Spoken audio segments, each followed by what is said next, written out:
The more time and money someone invests into your intro offer, the more classes they'll take. And the more classes they take at your studio will get them closer to their goals, meet friends, join the community, and get the results they want.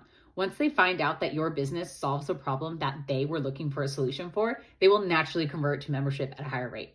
I'm going to show you the differences between all the way from a first class for $20 intro offer to 21 days for $99 and everything in between that I've ever tried at my real yoga studio in Orange County, California, to show you the exact correlation between a cheap intro offer and a high-end intro offer and which ones yield different results. This is the real data from my real yoga studio in Southern California using Walla's reporting feature.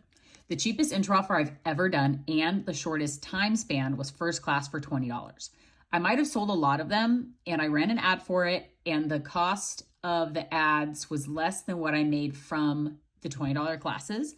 So that could be a win in that sense, but the leads were trash. Only one person even converted to the intro, and that person who did the intro did not get a membership.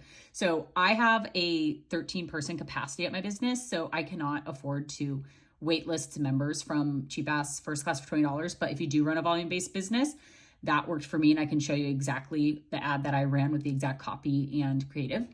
So if we're looking at only 3.45% of people converting from a second purchase from their first class, that's trash. That's completely unacceptable. We can't do that, at least for my business.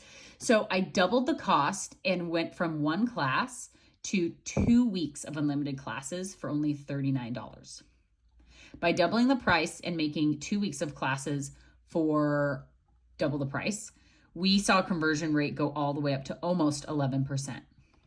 So we're jumping from 3% to almost 11%.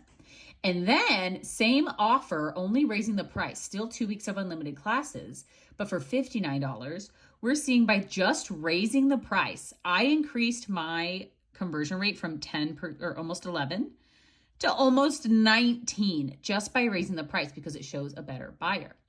And then the best is I noticed that anybody who I really trusted in the industry, whether it was consultants that I've worked with or just people in general who I trust, who I know studios are doing very well, all of their intro offers were 21 days. And I didn't implement that for a while because I thought 21 days was a really random number, and I still do think it is. And I thought it was really long. And if it was 21 days, I'd have to price it pretty high. And I felt like nobody was going to buy a high price intro offer. And I cranked my intro offer all the way up to 21 days for $99.99, so $100. And it boosted my conversion rate to almost 29%, or over 28%. So if you're not seeing the conversion results that you want in your intro offer, instead of lowering the price thinking you'll get more people to buy it, you should actually raise the price and the time frame so that people will convert at a higher rate and you'll have more members. The best part of this is that you can change your intro offer any time, because intro offers are only for first time buyers. None of your members are going to notice that your intro offer changed. And if they did, it wouldn't matter because they don't care, because they don't get another intro offer. So only brand new students will ever see it. You could change it today and no one would ever even know, and it would increase your conversion rates and you'd get more members.